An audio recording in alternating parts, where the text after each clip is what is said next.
I'm your host, David Muscat. Welcome to another episode of Stagey Live. Now, we have some brilliant guests on today. They're going to give us a bit of an insight into the world of theatre.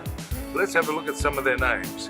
Oh, Davey boy, we have original cast member from Rand and also was in Starlight Express for so long, Mykal Rand. We also have Katy Lipson, the producer from Aria Entertainment, Matthew Dale, speaks to people at Theatre Cafe.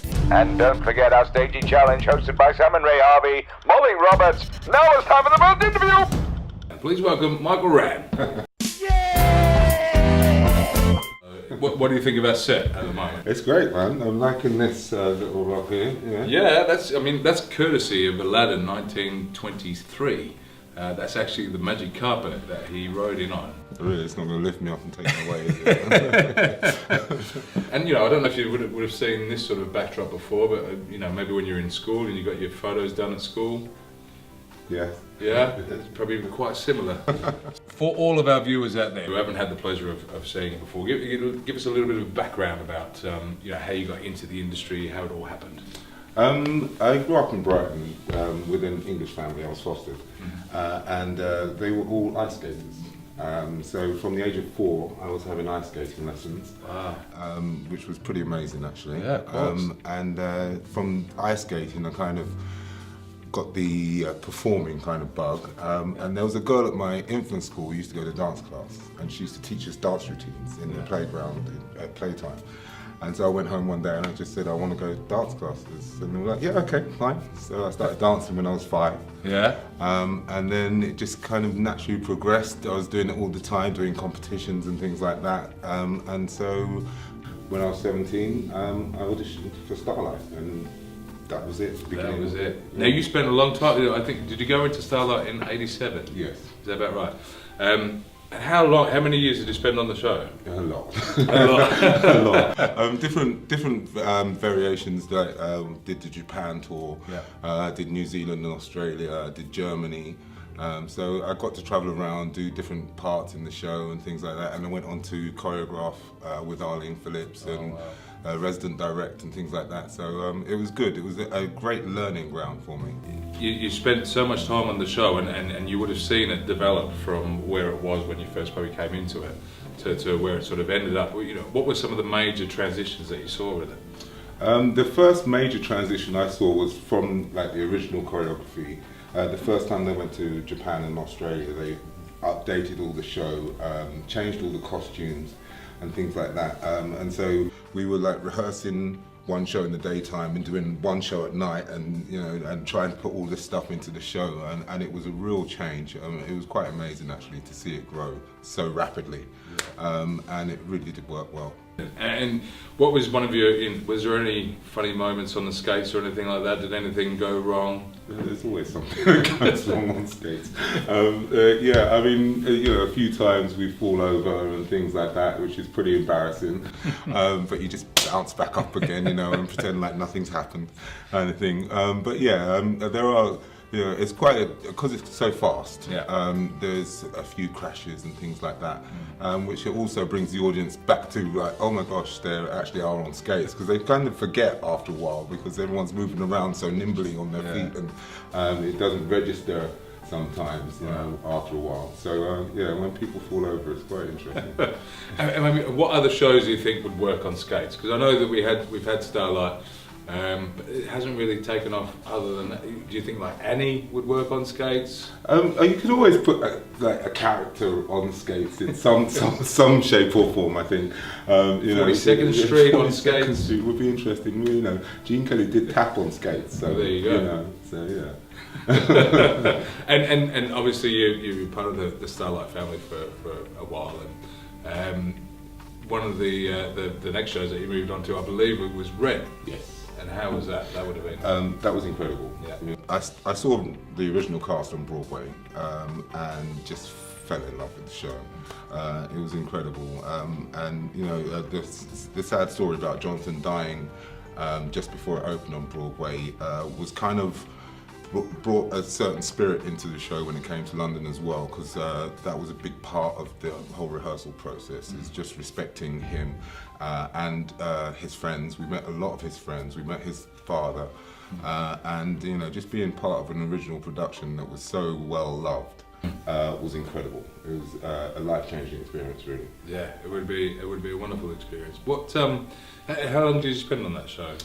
We were in the Shaftesbury Theatre for 18 months. Yeah. And then I did the Dublin production, and then I did the UK tour, which I choreographed as well.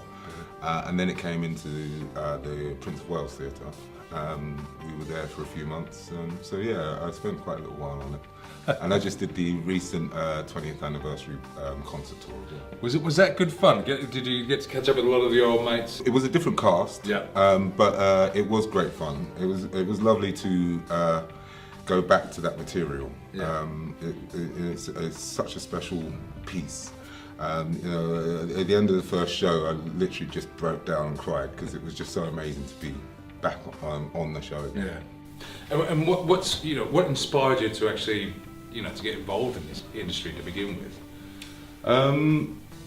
As I say, I grew up dancing and singing and doing competitions and things like that. And I actually gave up when I was about 12 or 13, and I don't want to do it anymore because I was doing a lot of sport as well.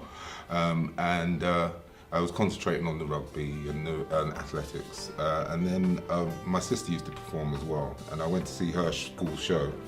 And I said, I have to go back. I love it. So I went back to dance class. And then I did a production of Bugsy Malone in Brighton. And that was the first kind of big show I'd done. And I just loved it. It was incredible. And then I did a production of Hair. And these are all like amateur dramatics. And then I was just like, yeah, and it was just just natural progression for me. It was just like I wanted to do it. I was at school studying law and business. I was like, I want to do that. It's amazing because I've been speaking to a few people so far, and if performing wasn't an option, if that had been taken off the table, if that wasn't a case, what do you think you would have been doing?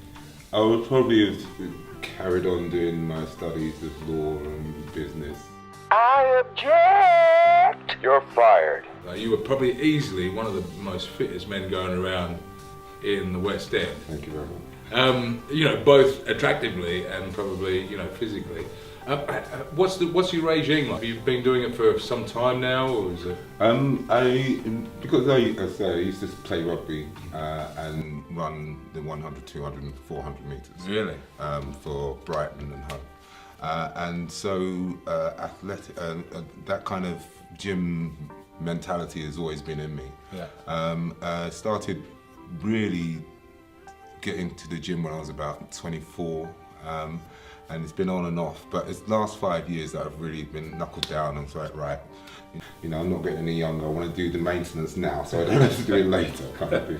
And what are you bench pressing? What are you doing? Well, I've probably about 160. I don't really go for maximum weights. Yeah. I don't want injuries. Yeah. I'm doing about 170. Just that, whatever. Over the course of a year, I'm lifting 170 of various different things. Does that help with doing the shows? Because I can imagine there'd be that, or would there be something else that must take a lot of energy out of you? It does take a lot of energy out of me. I mean, I was recently doing Starlight in Germany, and the show over there is epic. It's like the set is so huge.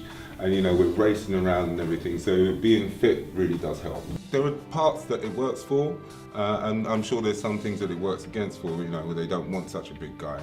But for me, getting older, it kind of works to my advantage, I think, because it sits right with me. Yeah. You've inspired me. I'm going to probably go down to the gym, maybe double the amount of time that I go down at the moment. So that's it's still sitting there. I haven't gone down to the gym. If I double that, it's nothing.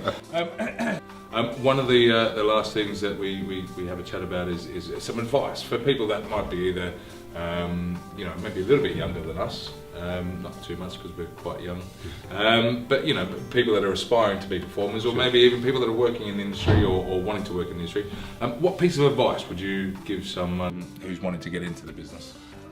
People that are wanting to get into it, or even people that are in it, for me, it's about sticking with it. You know, if you really have a passion for it, you know, sometimes you'll have great success, and then other times you'll get a no after no after no in auditions.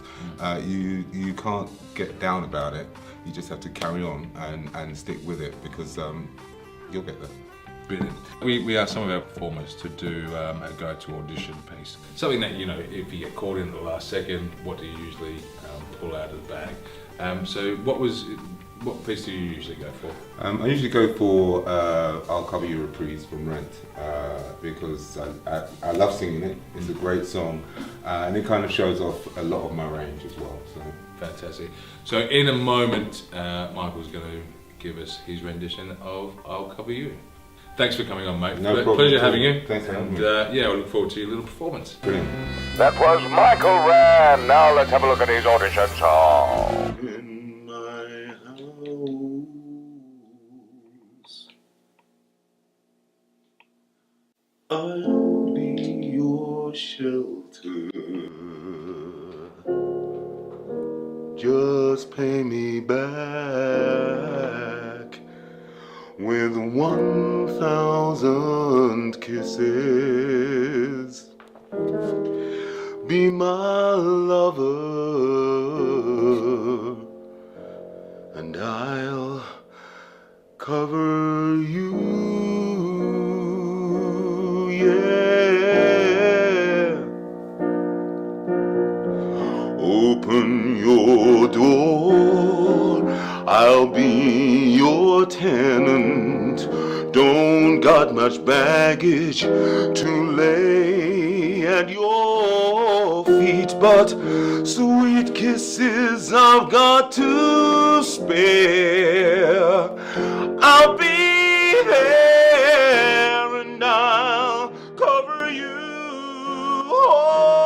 Oh, I think they meant it when they said you can't buy love. Now I know you can rent it. Ain't no lease, you were my love on life. Oh, my life, I'm along to discover something as true as this is, yeah.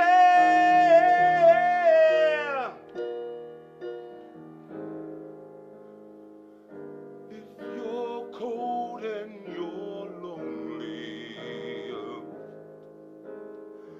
you've got one nickel only. When you're worn out and tired, when your heart has expired, oh, lover, I'll cover you. Yeah, yeah, yeah, yeah, yeah, yeah. Oh, lover, I'll cover you.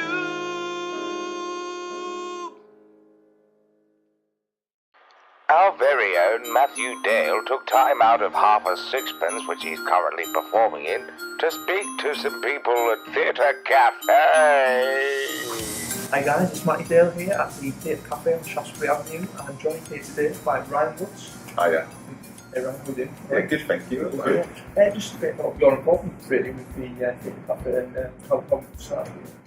So I work for London Theatre Bookings, Chief Operations Officer there. London Theatre Bookings owned by Jill and Joe Davey, and we've been running half-price ticket shops all across Leicester Square from Piccadilly to Covent Garden for about 40 years. And about 2-3 years ago, we sort of had a rough idea that we wanted to maybe open a theatre-themed cafe, something where people that didn't know what they wanted to go and see in London could come to somewhere, sort of be immersed in theatre and find out more about London. And a coffee shop just seemed like the right idea to do. Very good. So Yeah. you're obviously run the ticket side of things, or you Yes. oversee most. Yeah, so I oversee the shops, the business, and and now they can. Right, so, what kind of services does the Let's offer? Obviously, I can see that. I mean, we are literally, this stages. If you want to go on a couple of stages, but I mean, obviously you've got extended open mic nights. Yeah, so the original idea was that it would be a place that, again, sort of tourists coming to London and theatre fans sort of to find information out about the shows, to book, have a coffee. But really, in the last sort of 6 to 9 months, it's sort of taken on a bit of its own identity and a bit of a venue and a place to be in London, which is great. Yeah, absolutely. So it's a place where you can be completely immersed in theatre, you can find out about shows, or you can just come and have a coffee and listen to show tunes. So what kind of people use it? Industry people? Have you got people on set? Yeah, so we've got obviously people that love musical theatre come to us, which is great. Also, you can come in here and you might find someone from one of the shows who are in here buying a coffee. We've got great support from Les Mis across the road. They're really, really great guys. They come in here and support it a lot. And we do have a lot of West End actors. People come in and get their coffee, and tourists as well. So people do use it. We've got the iPads just on the table in front of the coffee shop where you can research shows, see what's going on in London, and you can book your ticket here as well. Awesome. And you mentioned the mic nights as well. Yes. Previously, is that kind of a platform for performers? So every Saturday we do open mics, open mic nights. People can come, they can video themselves, and it's a chance to sing in the West End. Like I said, it's a great little venue. Any ideas to branch out into maybe theatre cafes around the country? Yeah, we'd absolutely love to sort of take this concept and open up more around London and in the regions as well. I think there's great support in Edinburgh would be great, Manchester is ideal. So yeah, we've got some good plans ahead, and I mean, that would be branching. That is this you've got far. Yeah, why not? But it's not out of the realms of possibility. Final question. Yeah. Favourite musicals? Anything have you set for yourself? Anything that you did? Well, I'm really lucky that I get to go and see a lot of theatre, and I love theatre. I'm pretty much a bit of a traditional song and dance man, so you'd probably see me, liking stuff like Funny Girl, Second Street, Anything Goes, those sort of ones. But there's some great new theatre on at the moment. I mean, West End London is always good shows. Well, guys, this is the Theatre Cafe, Shasbury Avenue. Come on down because it's a cool place. Hello and welcome back. Now I've got a very special guest with me at the moment. I've got the lovely Katy Lipson from Aria Entertainment. Katy Lipson, there's some pigeons, shaky, shaky, shaky hands, yeah. Hello, look, thanks for coming on the show. We're going to do a little hand. Can we do a secret hand? Yes! Now, Katy, tell everyone, for those that out there that don't know your involvement in the theatre, let everyone know what you do. So I run Aria Entertainment. It's a production company that produces musical theatre mainly. New musicals, musical revivals, cabarets. We do often do a play now and then, but our focus is primarily on musical theatre and championing the new voice really of musical theatre. So it's a busy company. We do maybe between 10 and 15 shows a year. We do a festival of new musicals called From Page to Stage every year, where we produce 8 new musicals. Wow, so it's all going on. I mean, how long have you been producing? Aria Entertainment itself is about 4.5 years old.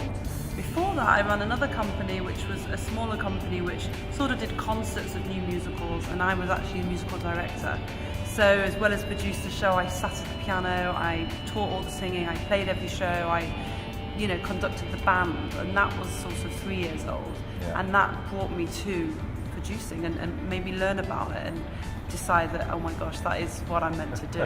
We were having a chat earlier before, and you were saying that you've worn a couple of different hats, I guess, over the last few years. What did lead you into producing? What made you go, this is what I want to do for the foreseeable future? So when I was doing my first degree, I teamed up with someone I met at university, and we started writing together. And we were about 19, 20, and we finished a piece, and he said, let's put it on. And that's when we first started. And then he and I formed this company, which lasted 2-3 years. And then it became clear that I really was quite intrigued by producing, and I went on quite a lot of courses with Stage 1 producers and read a lot of books and started analysing the producing world of what it meant to be an entrepreneur in the arts. Looked at the infrastructure of West End and the regional theatres and Broadway. I knew that I had to sort of form my own company and, you know, move away from this company, which only did new writing actually. I needed to widen the remit of what we did. And then I would say that as soon as Aria started, I knew straight away that producing was what I was meant to do. And although I was a musician and a pianist and a singer, that I wouldn't miss those things as much, and that they would actually add value to the choices I made as a producer and the artistic decisions we make. Sure. I mean, it sounds like you know, going into that sort of side of the fence, it opens up a whole new world of trying to figure out things. I mean, from an actor side of the fence, you just need to figure out lines, or from a singer side, you work out how the song goes, and then you do the performance. But from a producer side of the fence, I assume that the job is massive. Absolutely, and you know, there's so many different models for producing, there's so many levels. You can produce as a building with subsidy, you can produce for a company where you're getting a paycheck but you have to make a lot of good decisions, or you can be an independent producer where you have to create every decision from what show you're going to do, which theatre, raising the money, the budget, who's going to direct it, how you're going to get the rights, to actually trying to create something from scratch, reading a book, deciding it's a good idea, getting the rights, commissioning it, then doing all those other stages. And so for me, I ultimately want to champion and commission new musical theatre to commercial success, which, as you can imagine, takes a lot of investment financially.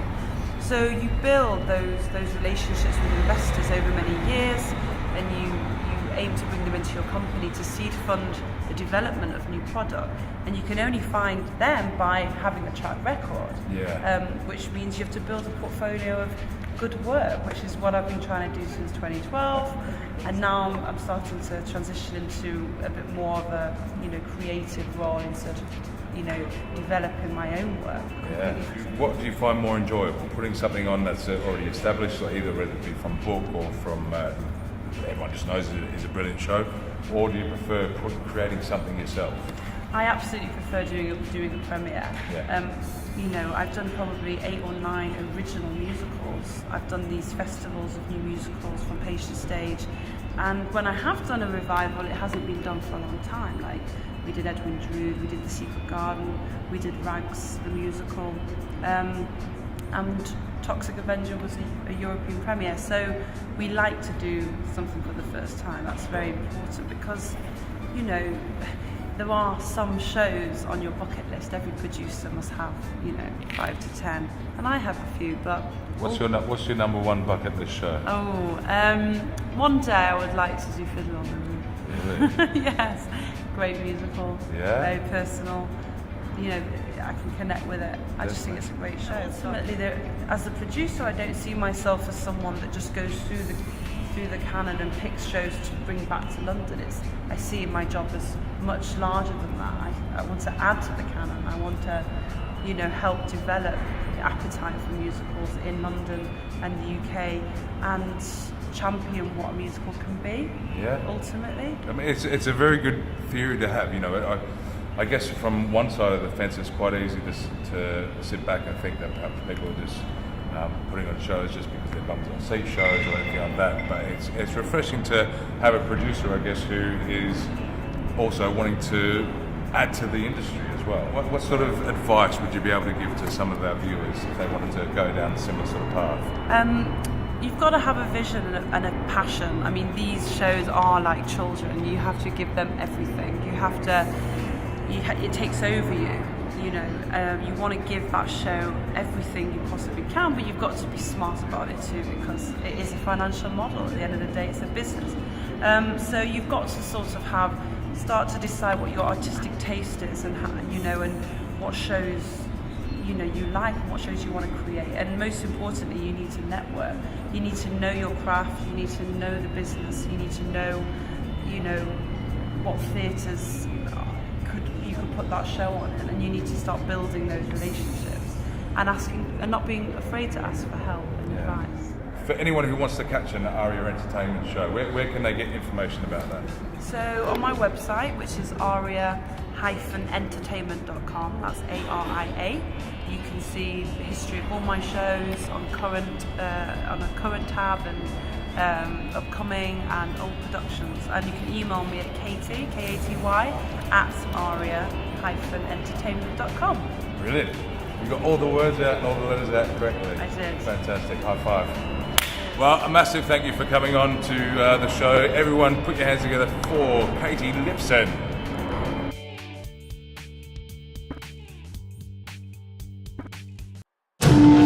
Stagey challenge! Oh no, danger! Students battle! Pow!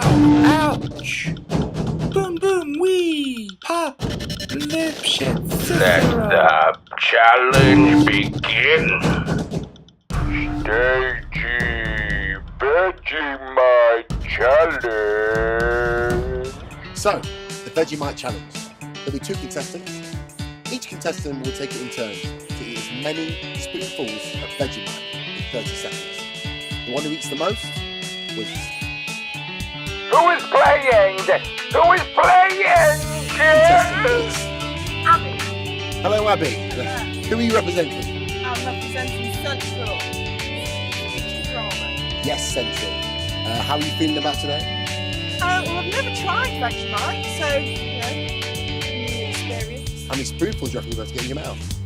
Let's go for 3. 3. Okay, fantastic. On our left, back for another challenge. Who have we got? Danny. Hi. Danny. And which college are you representing, Danny? I'm representing Third College. Great. Now this is quite an interesting challenge. How are you feeling about it? Yeah, I'm a bit nervous. I don't really like Vegemite, so let's see how this goes. Okay, you don't like Vegemite.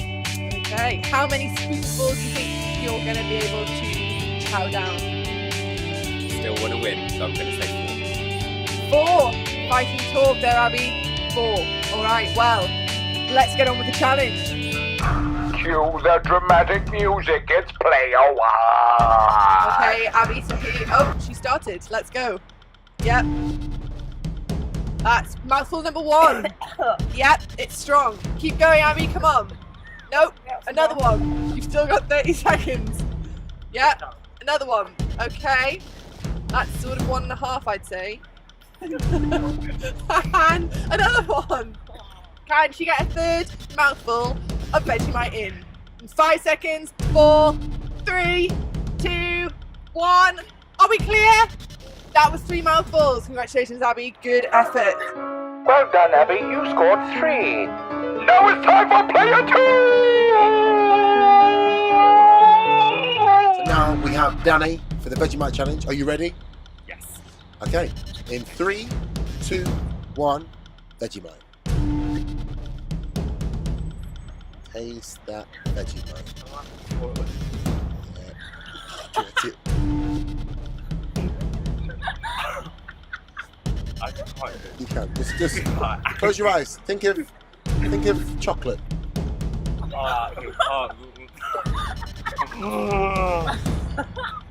You can do this, Danny. I have faith. You're representing Bird College. Don't let your fellow students down. 5 seconds. 3, 2, 1. Fantastic. Well, Danny, old boy, you only scored 1. Oh. Time to crown the champion! Wow, what a challenge. That was hard. That was really hard. But unfortunately, we do have to have a loser and we do have to have a winner. So, our winner today with a phenomenal 3 mouthfuls is Abby. Congratulations, Abby. How do you feel? I feel fantastic. Wow, do you think you'll be spreading a bit of that on toast soon? No, absolutely not. Still in my teeth now. So, hey. Well, fantastic. So what does Abby get as her reward? A lovely marshmallow. Enjoy. Let's stuff marshmallows. Chuffed. She's chuffed. And our loser today, Danny. How do we feel? I mean, that was hard. You really struggled, I feel. Yeah, that was awful.